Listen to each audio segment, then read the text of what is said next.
नमस्कार दोस्तों, आप सभी दर्शकों को हमारे YouTube चैनल की ओर से जय श्री कृष्णा। दोस्तों, कैसे हैं आप? उम्मीद है आप सब अच्छे होंगे। आइए आज की कहानी सुनते हैं। आज की कहानी सुनने से पहले अगर आप हमारे चैनल पर नए हैं तो प्लीज़ सब्सक्राइब ज़रूर करें और बेल आइकॉन को ज़रूर दबाएं ताकि आप तक हमारे सारे नोटिफिकेशन पहुंच सके, क्योंकि दोस्तों आपका एक सब्सक्राइब भी हमारे लिए बहुत ही मायने रखता है। आइए आज हम आपके लिए एक बहुत ही ज्ञानवर्धक कहानी लेकर आए हैं। आइए कहानी को शुरू करते हैं। एक बार एक महात्मा हिमालय पर्वत के रास्ते से अपने शिष्य के साथ कहीं यात्रा पर जा रहे थे और पूरा रास्ता हरे भरे वृक्षों से घिरा हुआ था। जंगली जानवरों की बहुत ही डरावनी आवाज़ें पल पल सुनाई दे रही थी।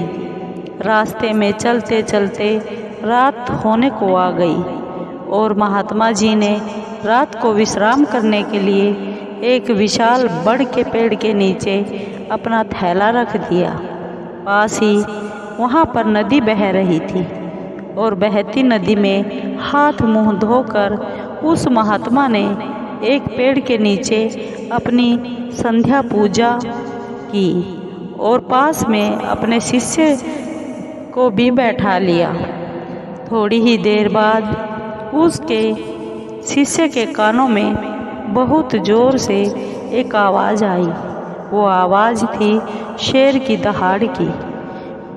जैसे ही वह आवाज़ उसके कानों में पड़ी और उसे पता चला कि शेर हमारी ओर आ रहा है, वह भय से थर थर काँपने लगा।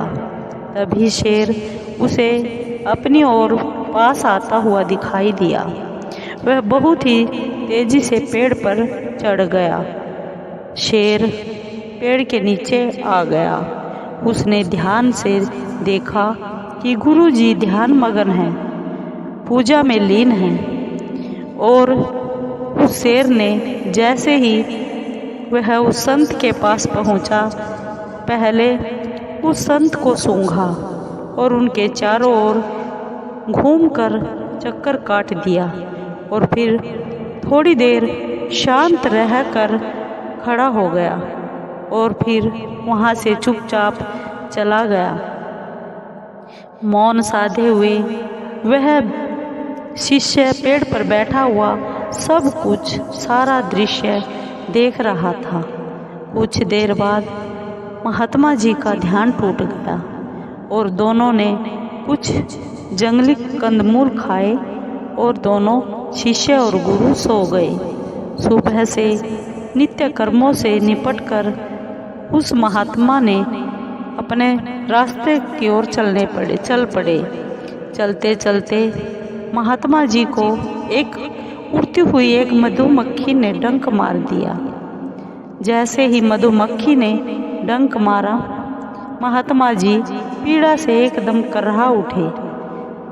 वह संत अपने गुरु से बोला, तुरंत अपने गुरुदेव की तरफ देखकर बोला, गुरुदेव, जब शाम को आप संध्या वंदन कर रहे थे तब एक शेर आया था और उसने आपके शरीर को सूंघा और उसके बाद आपके चारों ओर चक्कर काटा।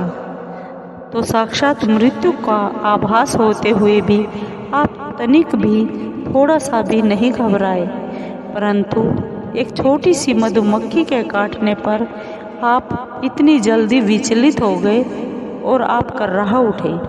आखिर ऐसा क्यों है? यह बात सुनकर उस महात्मा ने अपने शिष्य से कहा, जिस समय मैं ध्यान में लीन था तो उस समय ईश्वर मेरे साथ था, और ईश्वर के साथ होने पर ये बताओ भला किस बात का डर होता है और किस बात की चिंता?